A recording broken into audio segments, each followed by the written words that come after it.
Well, that hadn't happened when I was in Washington State history class. I'm that old.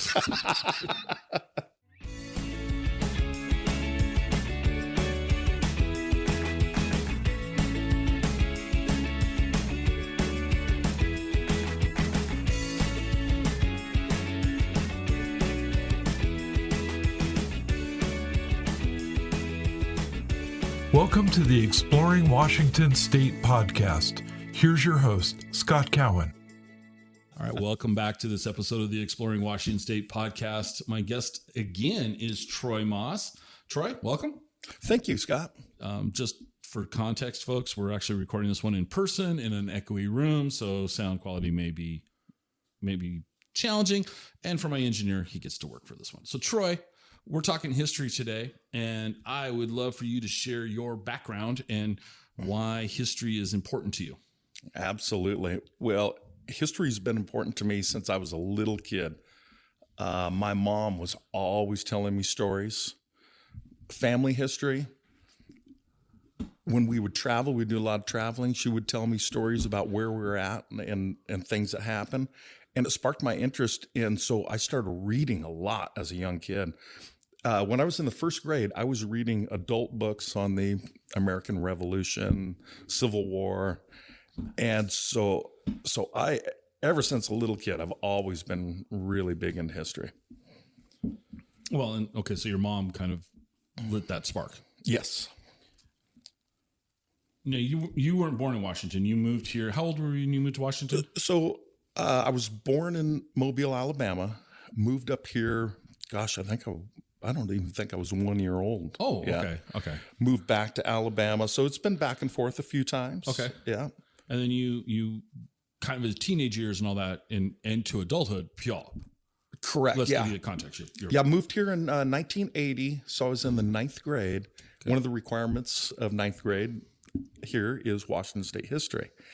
And I was blessed to have a wonderful teacher, Mr. Rubles, taught me Washington State history. And he was writing a book on the Indian War we're going to discuss today. And he totally fascinated me because he would talk about things that happened and then tell us where they were at. So you could actually go and see where this happened. And so that really, ever since then, I've been kind of all the time into Washington State history. Now I'm going to make fun of you because I took Washington State history in ninth grade as well. And I loved it. Don't get me wrong.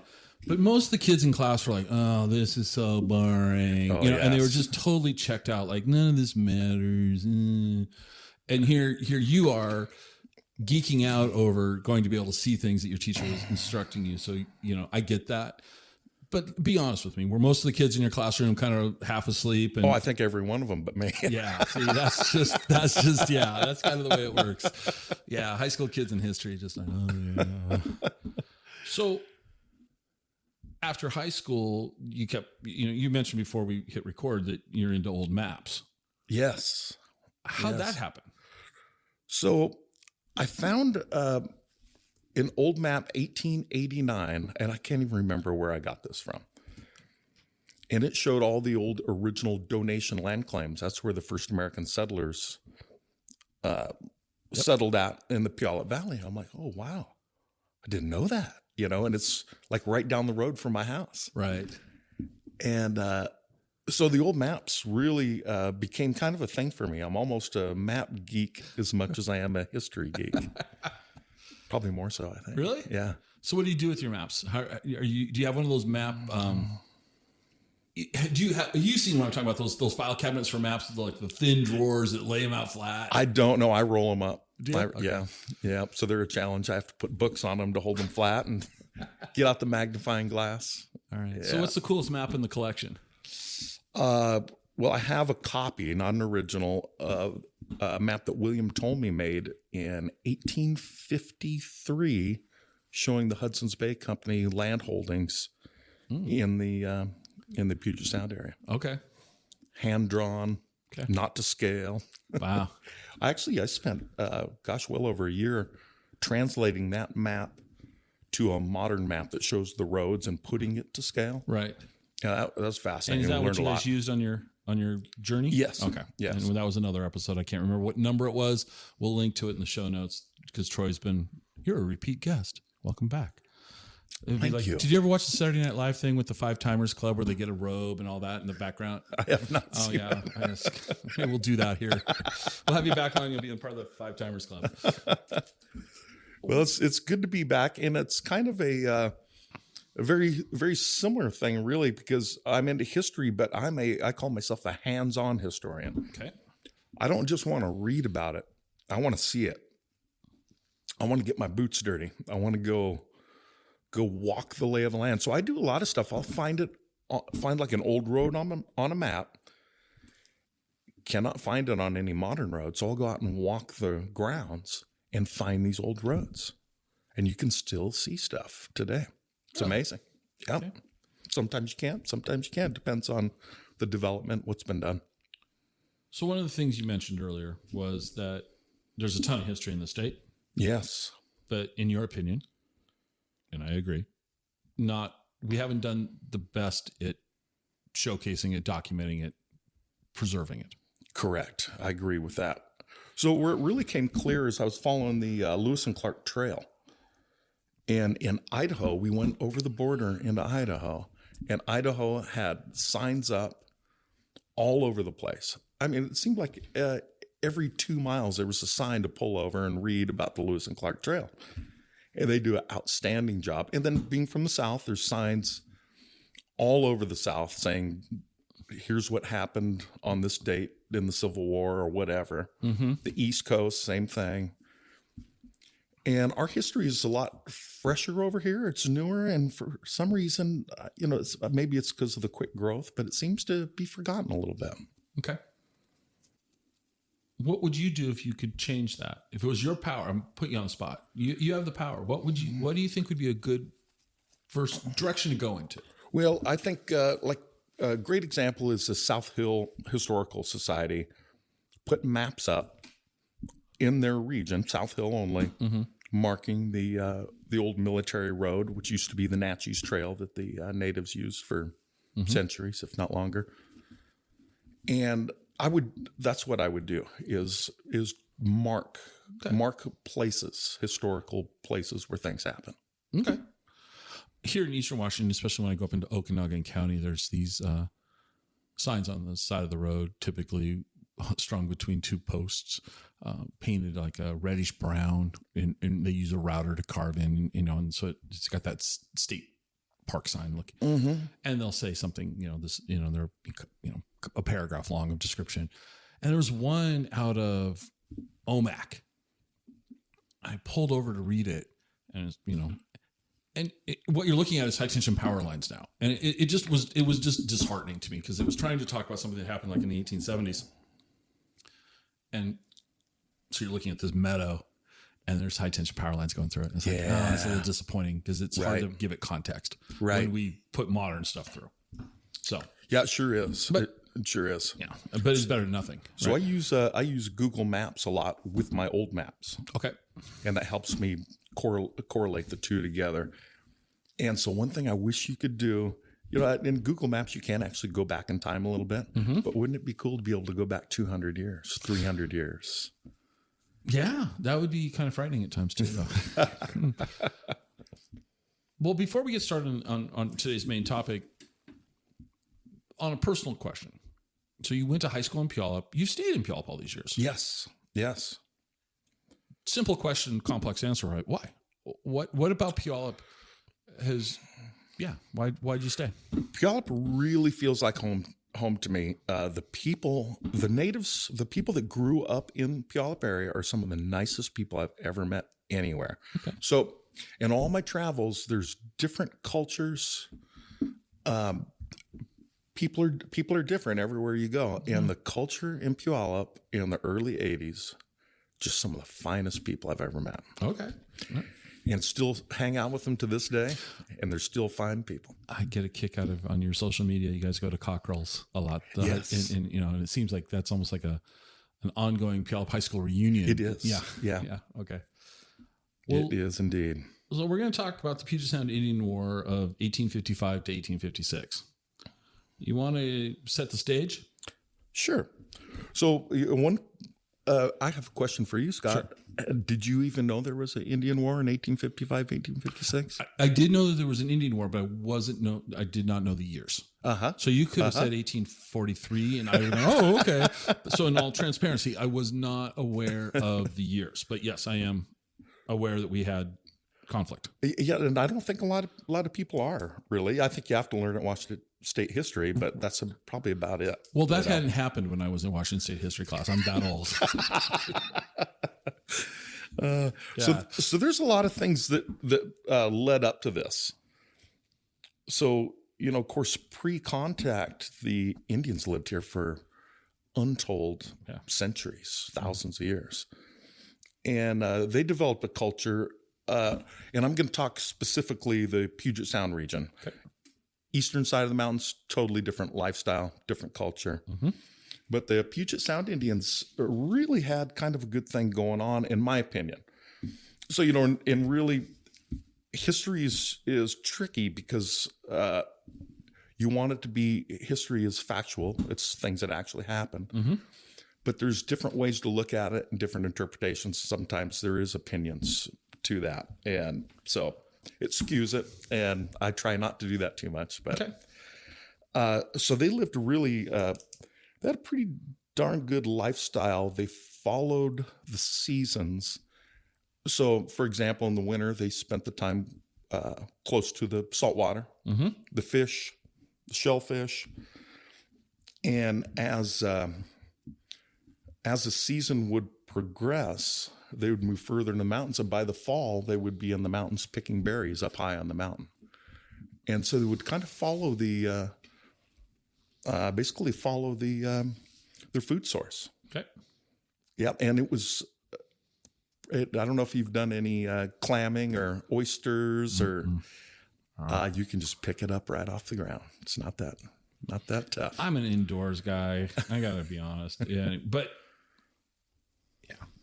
that's one thing about the Puget Sound region with the absolute abundance of food sources. Yes. Yeah, so that's okay. Yes. Not saying it was super easy lifestyle, but comparatively speaking, compared to some, it was pretty abundant. So when they first had contact with Europeans, it was mainly traders coming in on boats on the coast, like in the mouth of the Columbia River, and also into Puget Sound in the late 1700s. And their contact with those people introduced smallpox. And smallpox, I've heard as low as 30% and as high as 80% of the population died from smallpox in the 1770s. Do we have a estimate of what the Indian population was back then? I don't know the numbers off the top of my head, but there are estimates out there. Okay. Yeah, I don't know what it is. All right. So by the time we actually have recorded history, the population had already been decimated. It used to be a lot more abundant with people. Okay. Yeah, it was kind of it's like even when Lewis and Clark came in 1801, there had been a smallpox epidemic right before they came through. They saw the scars and they noticed that the people, they would come across villages that were, the buildings were up, no people, a lot of bones. So they could tell it had just been devastated. So they really took a hit by that by the time Europeans really got involved here. The next people to really have contact with the natives in this area were the Hudson's Bay Company. And what they were initially were fur traders and traders. And so it was a mutually beneficial relationship. They helped each other. They got along well. They weren't here to take the land. They used some land, but they weren't here to take it, to conquer it. They were here to trade. Mm-hmm. Now, in Fort Nisqually, that was established in what's now DuPont in 1833, and that initially was a fur trading post, but it became a agricultural center. They grew, just cows, sheep, corn, potatoes to feed all their other forts on the east side of the mountains that couldn't grow anything. Oh, interesting. Yeah. Okay. Yeah. So it became an agricultural center. I've never heard that story before. That's interesting. Yeah. Okay. Yeah. So they use a lot of the local tribes to help them with the farming. And once again, it was a mutually, they didn't make them do it. Right. It was a mutually beneficial arrangement, and they got along quite well. They're very friendly. Well, totally not to hijack this because of what we're talking about, but so to transport then from DuPont over to the east side of the state, were the Indians involved in helping with that? Were they using Indian paths? I mean, do you know? I mean, yeah, do you know? Absolutely, they were. So the main trail was the Natchez Trail. Okay. And that went all the way from Stillicum to Walla Walla, basically. Centuries old path. Where did that cut through the Cascades at? Do you know where Greenwater is at off of Highway 410? I do. Right there. Follow the White River, basically. Okay. Yeah. Okay. All right. Quite the shortcut. If you've ever driven 410 or White Pass or Snoqualmie Pass, that's a lot shorter than any of those. Yes, it is. Okay. Yes. Okay. Good to know. All right. Yeah. So, but they mainly used boats. Oh. Okay. So they would go overland from Fort Nisqually down south to the Cowlitz River, which is a town of Toledo now. Catch the Cowlitz River to the Columbia. And then the Columbia, they would take it all the way up into eastern Washington. That actually makes sense. Okay. Yeah. I was somehow thinking they were carrying us all across the Cascades, and I was like, oh. They mainly used the Natchez Trail to transport horses, cows, and sheep back and forth. Okay. Yeah. All right. Yeah. So it wasn't until the era of the Oregon Trail. So we're talking the 1840s. People were flocking to the Oregon country. The land was so rich you could grow anything. You'd just throw seeds down and just grow the biggest. The sales pitches were pretty hilarious. Oh, really? Yes. Okay. Yes. And so people were just flocking over here. And now one thing to keep in mind is that Washington State was Oregon Territory until 1853. That's when it became Washington Territory. Okay. So this is the Oregon country. This is what people were traveled thousands of miles to come to. So the American government established a thing called the donation land law. If you were a single individual, if you proved the land, so if you surveyed the land and worked it for, I think the period was 2 years, they would give you 160 acres. If you were married, 320 acres. So on these old maps I have, there's a lot of these 160, 320 acre plots. And if you look at a current surveyed maps, you can still see those boundaries on there. Yeah, it's pretty interesting. We've recorded an episode that's published before this one with Rene Fabre, who's in the title industry for real estate title. And he's kind of an amateur historian as well, or a hobbyist historian. And he was talking about how they surveyed our area and how fast they were able to do it, though. And I can't remember, I don't want to quote what it was, but it was like some staggering thing. Basically, to get from Portland to the Canadian border, they did in a very short period of time. It's like, I think it would take you longer to drive now with traffic than to get through Seattle. But I kid, but it was like this staggering thing. It really was fast, yeah. And anyway, and that kind of comes back to your 160 and 320 because the sections were 640 acres for ease because you could break it down. Correct. Okay. Yes. Yeah. Yes. And like the road in Puyallup Meridian, that's the meridian that they would use to pull the surveys off of. And that's why on these old maps, it's really easy to tell where meridian is at because it's that main line coming through the maps. Yeah. Okay. I live, meridian to my street, 4 miles maybe. 4 miles west of that. And I've never connected those two dots together until right now. Thank you. It's just something I stumbled upon by. I would not. Yeah. Okay. All right. Yeah. It's crazy. Fascinating. All right. So here you have these native tribes lived in peace. Along come the British, lived in peace with them. American settlers come over and they start laying these 160, 320 acre plots right in the middle of their favorite land, like camas roots, big part of their food source. They would go to harvest camas, and it'd be all fenced off, and they would get run off. Because no, this is my property now.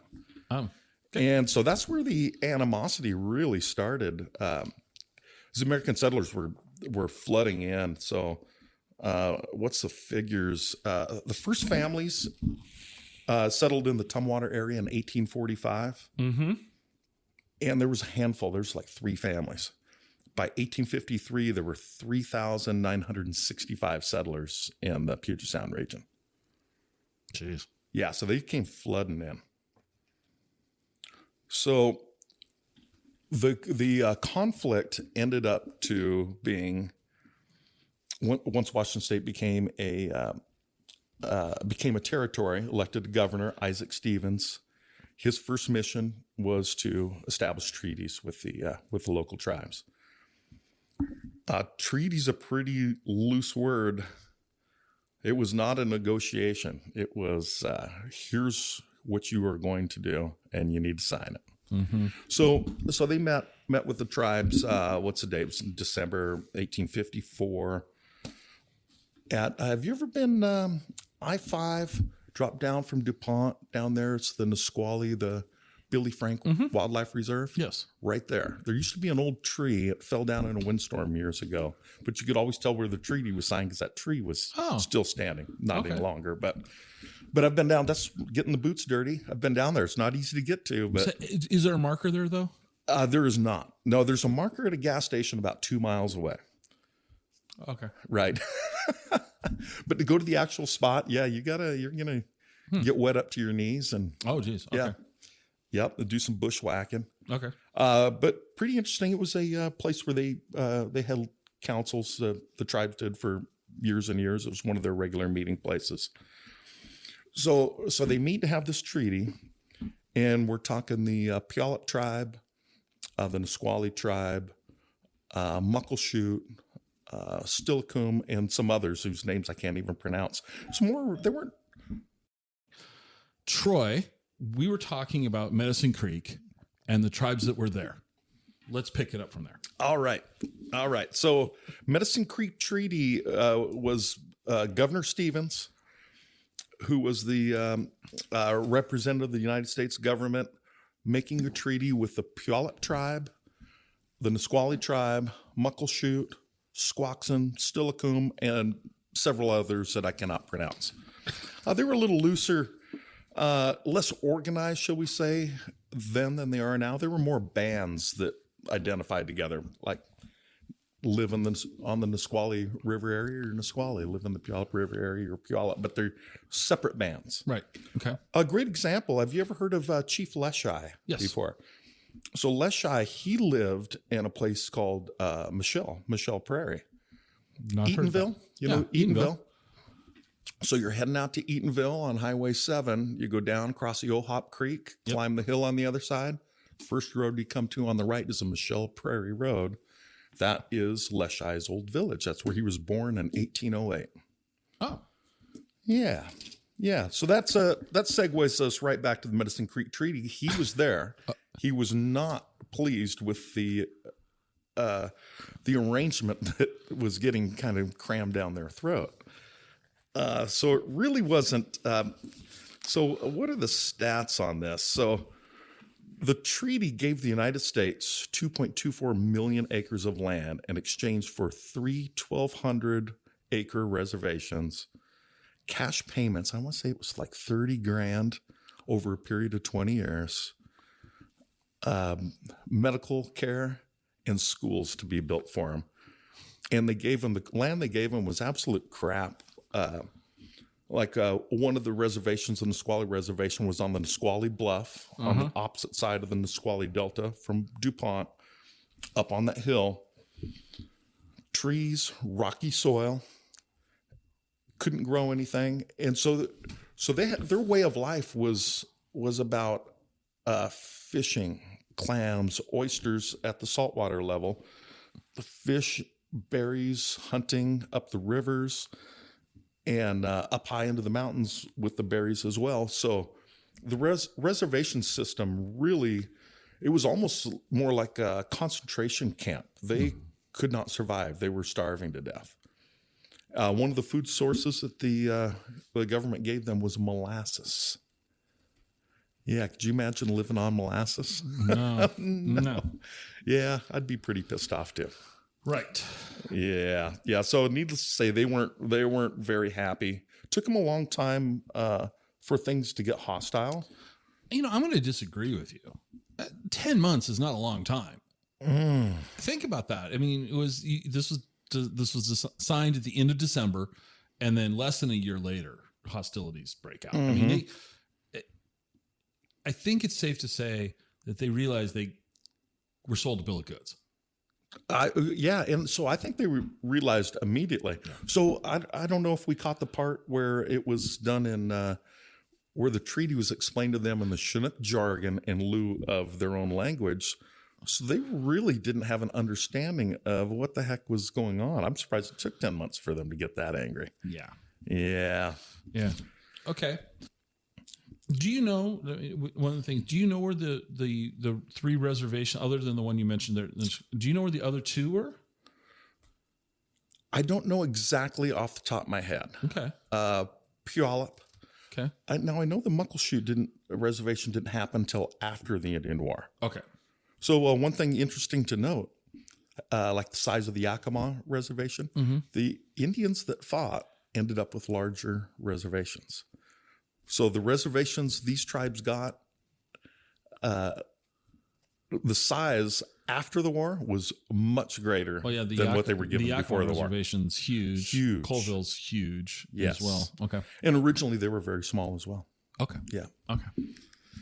Yeah. So it took them 10 months to get angry enough to actually want to fight and get their land back, get their way of life back. Because they could not exist how they did before. Right. People were starving to death. So up there on Connell's Prairie, up by Bonnie Lake, Sumner Buckley Highway, there is a marker there. One of those stone pyramid markers marks the spot. You've seen it. I've seen it, but I've never paid attention to it. Yeah. That's where the ambush happened. Oh, okay.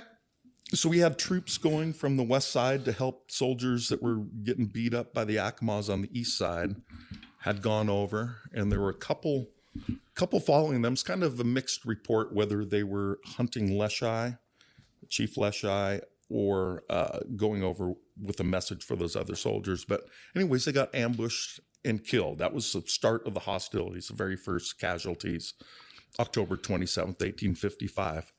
The next day, October 28th, 9 settlers were killed in what is currently the town of Auburn. That was a pretty bad event. Women, children killed, as well as the men. 2 kids made it out. There was a friendly Indian that snuck them away from the ones that were violent and took them to Seattle in a canoe. So, and those kids have written their stories. So it's a great firsthand account of that event. Yeah. So, boy, once word got out about that, then the settlers were up in arms. So what you really had there was it was such a difference of opinion. The settlers felt justified in what they were doing. It's the whole, what do they call that? Manifest destiny. Right. It's our God-given right to conquer the land and take it over. And the Indians, it's like, hey, this has been ours for centuries. This is our way of life. And so it's very natural that they had to duke it out over that. And that's what they did. So what that led to was the settlers forming militias, as well as the U.S. government sending troops up to the area. And they operated somewhat together, also independently. Volunteers, very unorganized and quite a bit more ruthless than the U.S. soldiers. So one of the things you mentioned here is what you call the winter of discontent. Oh, yes. Yes.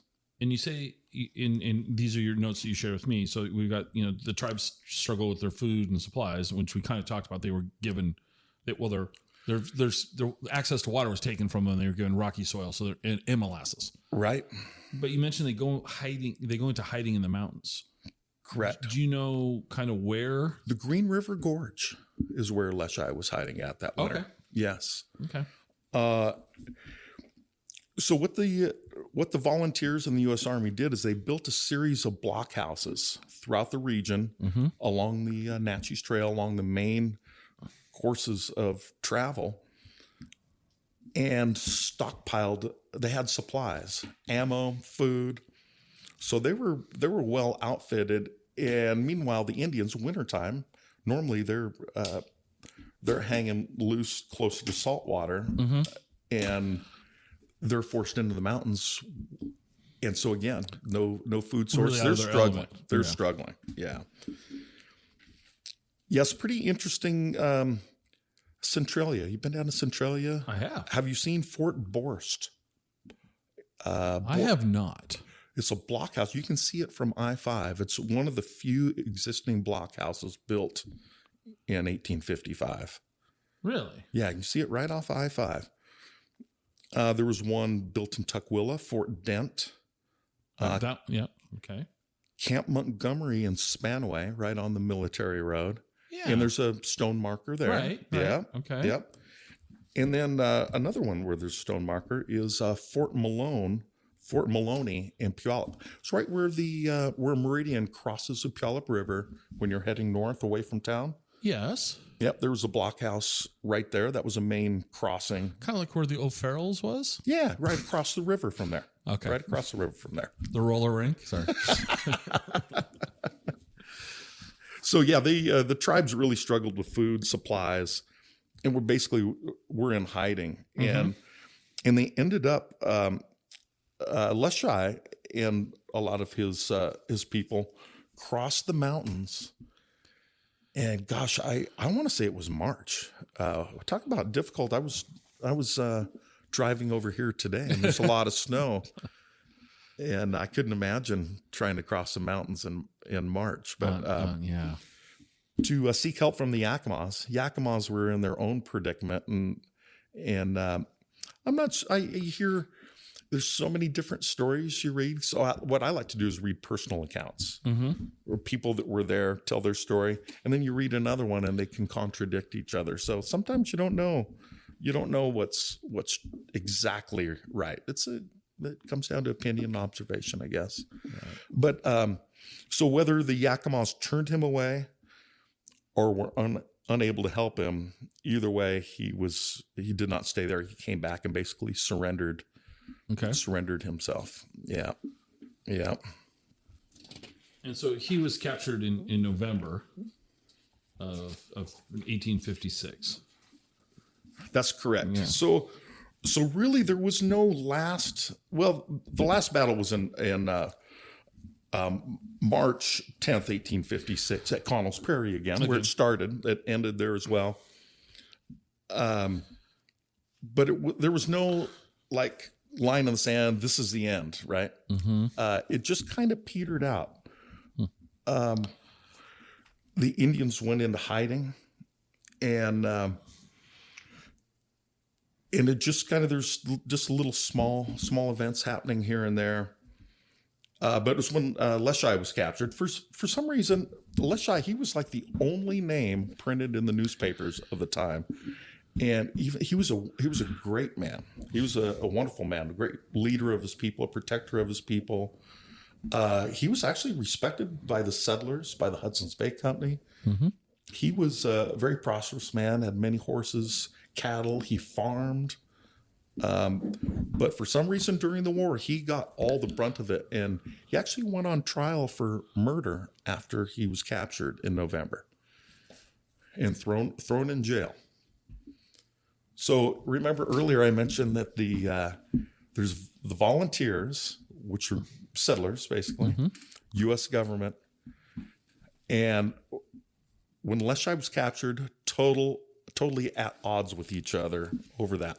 U.S. government saw it as this was a war, and you cannot try someone for murder for things that happened during war.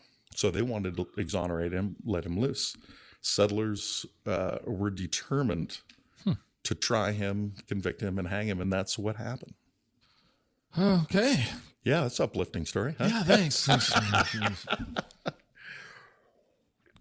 So one of Leshai's great protectors, not only William Ptolemy, he was a friend of Leshai long before all this, and went to his aid to help him during his trial. But a guy named August Kautz, Lieutenant Kautz, born in Germany, he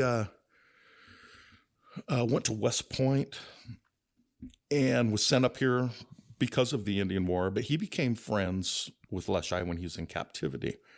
And he also helped, and he was at his trials and proved, he went to the spot where Leshai was accused of murdering someone, and basically had the case that he could not have done it. He was viewed at this spot, and then the person was killed in this spot, and there's no way in the time period that it happened. So he basically proved that it could not have been Leshai, but still, due to the times, he was convicted and hung. So after the war was over, did we begin to negotiate for the tribes were able to get some larger land, or were they just kind of stuck?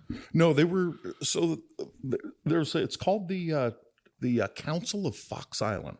Fox Island was another area used as basically an internment camp for the tribes.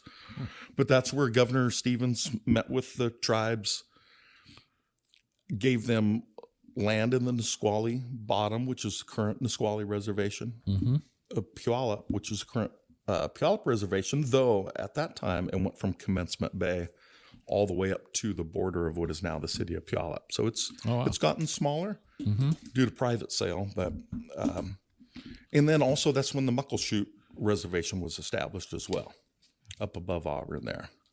So yeah, they got a little better deal at the end, but still not really.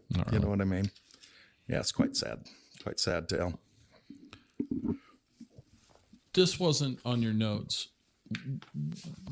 What backstory do you know about Governor Stevens? Do you know how he got placed, where he came from, anything there? Not to put you on the spot. Yeah, not off the top of my head too much of his backstory before then. I do know that he ended up serving in the U.S. Army during the Civil War and dying in a battle of the Civil War. Okay. But his early story, I really don't know too much. Okay. Yeah. So one interesting story is in 2004, Chief Leshai was officially exonerated by the Washington State Legislature. He was they reopened his case and he was exonerated. Okay. Which is a great victory, I think. Another question. This August Kautz character. Yeah. Is that the hike you're going to recreate? Is this the same person? It is indeed. Yes, he's... So just after the Indian War in 1857, he went from his headquarters at Fort Steilacoom to within 300 feet of the summit of Mount Rainier. Right. And me and my buddy Jerry are going to... That's what you're going to do. Recreate that trip. Okay. Yeah. Yeah. Okay. So one thing that's fun, Scott, so like that trip that Jerry and I are doing, is there's a lot of things that happen in here. Like there was a battle in the Puyallup Valley where these guys were holed up in this cabin, surrounded, being shot at. And they say the guy's name, Charles Bidding. So I look it up on my maps. I see right where his donation land claim, and I go out there and check it out. And so much history to me is so much more interesting when you go to the spot where it happened, as opposed to just reading about it. You actually see where it is. Right. And right behind that property, that's where the old Natchez Trail went from the Puyallup Valley up to Bonnie Lake. And it's undeveloped right now, and you can still see traces of the old. Really? Yes. Wow. Yeah. Okay. Absolutely fascinating. Yeah, it's a watershed. I don't know what's more fascinating, that you can still see traces or it's undeveloped. Right. Well, it's a watershed. That's why it's undeveloped. Still, that region. So there was never really, the way you're describing it, there was never really a flag planted in the ground said this conflict is over. It just kind of fizzled out. Just kind of fizzled out. Yes. Yeah. Were there any other flare-ups afterwards, though, or were the tribes, or did they just kind of, I don't know what the right word I want to, just, agree to what's going on and moved on, if you will? It's very interesting. The natives on the east side, like the Yakima, they continued to fight for quite a while. Okay. Palouse, Walla Walla, quite a while afterwards. But the Indians on the west side, not too much. A little bit. There'd just be little individual conflicts. A dust up here, or there. Right. Okay. Nothing. No organized. Okay. No organized fighting. Yeah, they really got a raw deal, and I think they just must have settled for what was their fate at that time, which is as tragic as that is. That's well. What else do you got there on your notes have we come to the end of this chapter? I think we've come to the end of this chapter, Scott. Okay. Yes, indeed. This is actually really interesting because some of it, Chief Leshai I've heard of, but most of what you shared today, I was completely unaware of, and I'm not trying to portray myself as knowledgeable, but most of this was really interesting to me. One thing I'd like to circle back to, and I don't know that you're going to have any more information, but here you mentioned that in the 1770s, the native population was decimated with disease, but you also mentioned that we had another smallpox epidemic in 1802. Put my glasses on so I can really read. Right before Lewis and Clark came through. And then we had influenza in the 1836, 1837, measles, 1847, 1848, smallpox again in 1862. Western disease really played havoc here, didn't it? It really did. And I imagine, Scott, I sometimes wonder what would have happened had their populations been what it was like previously. Right. When the settlers came over here. I think it would have been a whole different story. Yeah, it's interesting. I didn't realize the number of outbreaks. Right. I wasn't, I knew there was an outbreak. And that's just the recorded ones. Who knows what else happened? I wasn't aware of the number. Well, this is really interesting and depressing at the same time. If I'm honest, it really is. It's a clash of cultures. You can see it from you can see it from the settlers' eyes, right? Most of the people coming out here of British, Irish, or Scots-Irish descent, who were always pushing westward for generations, right? That manifest destiny attitude. Right. And then the tribes who had a great relationship with the land and lived with the land. Right. And the two could not coexist together. Yeah. It really, but it's another interesting fact to me is the relationship that the Hudson Bay and the traders had with the natives, that they were collaborative. There was mutual benefit here. And I don't know what word I want. Disappointing to me that here economics were favorable. Everybody got a little something here. Traders got what they wanted in the form of whatever they were trading the Indians for. The Indians got whatever they wanted in return. Not whatever they wanted. Both sides very happy with the arrangement. Right. Yes. And yet we couldn't see that long term. Very sad. Yeah. Yep. It's a shame. It's a shame. I really see the American settlers as dominating the land, possessive of the land, as opposed to living with it. They were, it was about, farming, making money, timber industry. Right. That was one of the first cash crops was the lumber. And so it was about dominating the land, which is, just polar opposite of what both the Hudson's Bay Company and the natives were doing. Yeah. Well, I always close an episode with my get out of free jail card. Is what didn't I ask you that I should have? What did we overlook?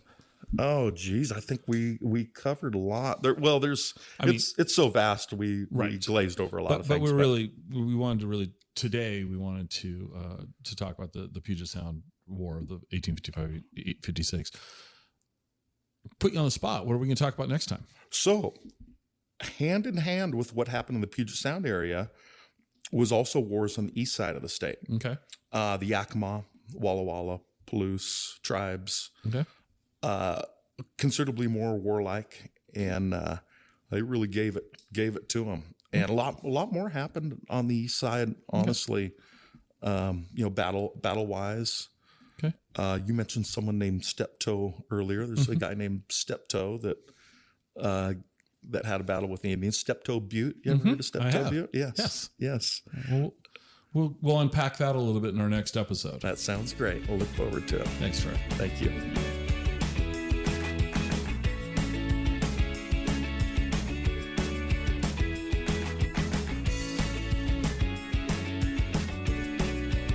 Join us next time for another episode of the Exploring Washington State podcast.